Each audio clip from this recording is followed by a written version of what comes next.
6 bölüm. Emi biz emni deşimiz gerek. Ырайым көбөйсүн үчүн күнөөдө кала берели деппи? Албетте жок. Күнөө бизди эми эч нерсе кыла албайт. Андай болсо, мындан ары кантип күнөө кылып жашамак элек? Же чөмүлүү расмисинен өтүп, Машаяк Ыйсанын денесине мүчө болгонубузда, ошону менен биз анын өлүмүнө ортоктош болуп калганыбызды билген жок белеңер? Ошентип, чөмүлүү аркылуу аны менен кошо өлүп, кошо көргө коюлдук. Эми болсо, атабыздын улуу кудурети менен өлүктөрдөн тирилген Машаяк окшоп, биз да жаңы өмүргө ээ боло алабыз. Эгерде аныкындай өлүм аркылуу ага кошулсак, анда ага окшоп тирилүүгө да тийишпиз. Биз билгендей, мурдагы күнөөлүү табиятыбыз күчүн жоготуп, биз мындан ары күнөөгө кул болбош үчүн эски табиятыбыз Машаяк менен кошо айкаш жыгачка керилген. Себеби өлгөн адамга күнөөнүн бийлиги жок. Ал эми Машаяк менен бирге өлгөн болсок, анда аны менен бирге өмүр да сүрөөрүбүзгө ишенебиз. Анткени биз билгендей, өлгөндөн тирилген Машаяк кайрадан өлбөйт. Өлүмдүн анын үстүнөн эч бийлиги жок. Ал өлгөндө күнөөнү биротоло жеңген. Эми болсо, ал Кудай үчүн жашап жатат. Ошонун сыңарындай, силер да өзүңөрдү күнөө үчүн өлүк эсептеп, Машаяк Ыйса менен Кудай үчүн жашагыла. Ошентип, өлө турган денеңерде күнөө мындан ары өкүм жүргүзбөгөндөй, жана силерди өз кумарларына баш ийдирбегендей болсун. Денеңердин бир да мүчөсүн күнөөгө жумшабагыла да, жамандыктын куралы кылбагыла.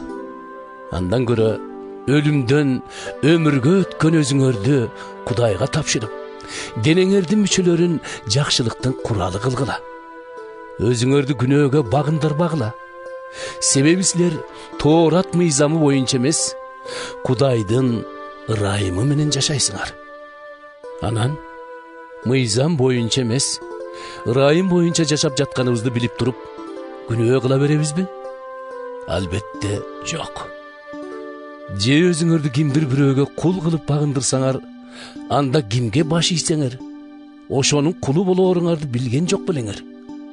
Демек, силер же күнөөгө кул болуп, ал силерди өлүмгө алып келет. Же Кудайга кул болуп, тил алчаактыгыңар силерди адил кылат. Бирок Кудайга шүгүр, бир кезде күнөөнүн кулу болгон силер эми алган таалимиңерге бүт жан дилиңер менен баш ийдиңер.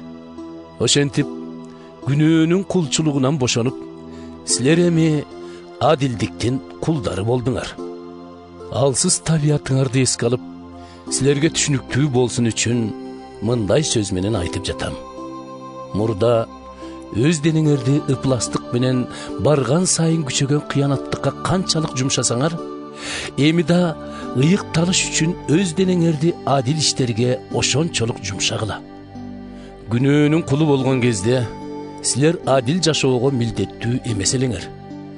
Бир кезде эми өзүңөр уялган нерселерди кылып жүрүп, ошондон кандай пайда таптыңар эле? Андай жашоонун акыры өлүм.